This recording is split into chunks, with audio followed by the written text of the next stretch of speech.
Dulu, saat aku menatap diriku di depan cermin, aku melihat sesosok bayangan hitam yang sedang berdiri di belakangku. Lalu ia berkata, "Hai, kenalin, namaku adalah stres dan beban."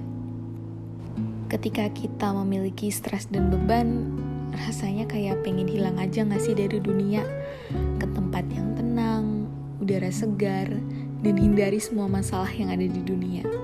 Tapi ketika kita balik ke dunia nyata, biasanya masalahnya akan malah bertambah, bukan berkurang. Dan pasti kita semua pernah mengalami hal serupa, mau itu di masa lalu atau bahkan masa sekarang. Rasanya seperti dunia itu gak adil. Tetapi aku yakin semua orang di dunia ini bisa melewati rintangan seperti ini. Dan di podcast kali ini, aku, Fania, akan menemani kalian untuk proses self-healing kalian. Tetapi sebelum mulai podcastnya, aku tanya dulu deh. Hai, apa kabar semua? Lagi sedih ya? Atau malah lagi gembira? Apapun situasinya, semoga kalian sehat-sehat aja ya. Dulu waktu aku merasa stres dan beban yang sangat berat, aku mulai membaca buku yang berhubungan dengan self-improvement. Di situ, aku paham gimana cara menyembuhkan luka batin. Pertama yang harus dilakukan, yang pastinya mengenali dan menyadari kehadiran luka batin kita. Karena luka batin itu kayak luka fisik, di mana luka fisik harus dibersihkan dan diobati agar tidak infeksi. Sama seperti luka batin yang harus kita sembuhkan dengan self-healing.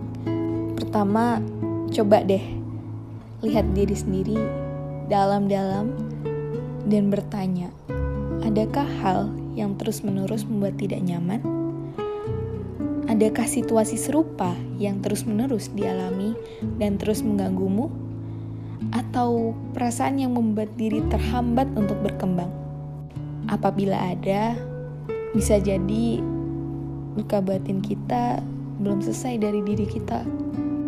Untuk mengenali luka batin memang beda-beda, tetapi dulu yang aku lakukan adalah aku meluangkan 2 jam waktuku untuk menuliskan apa sih yang membuat aku stres saat ini dan apa dampaknya setelah aku stres dan terkena beban.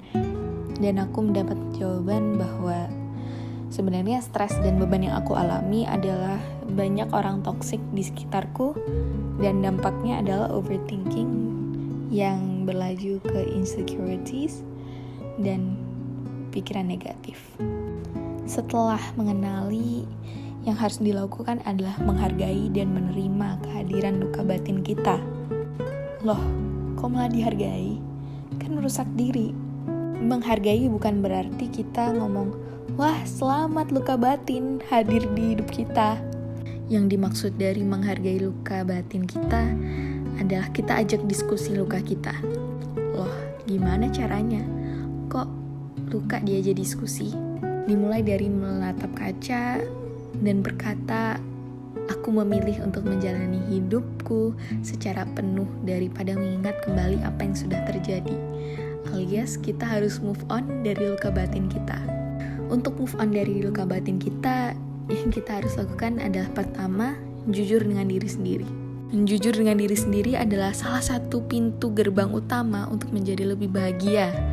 Kita harus lebih open dengan diri. Seperti mengeksplorasi diri sendiri. Apa sih sebenarnya bakat yang kita punya? Dan ketika kita udah mengetahui apa sih diri kita, pasti kita akan menjadi lebih bersyukur dan terbuka dengan semuanya. Yang kedua adalah selalu aware terhadap diri sendiri.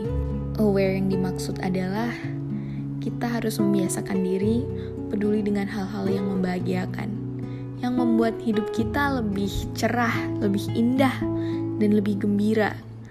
Karena manusia tidak mungkin tidak berpikir negatif. Pasti kita selalu berpikir negatif. Tetapi ketika kita membiasakan diri berpikir positif, kita akan terbiasa berpikir positif dan menjadi lebih bahagia. Dan sambung ke poin ketiga, yaitu kita dapat menyeimbangkan emosi. menyeimbangkan emosi itu yang paling susah sih untuk self healing. Karena aku sendiri kadang gampang bawa perasaan, gampang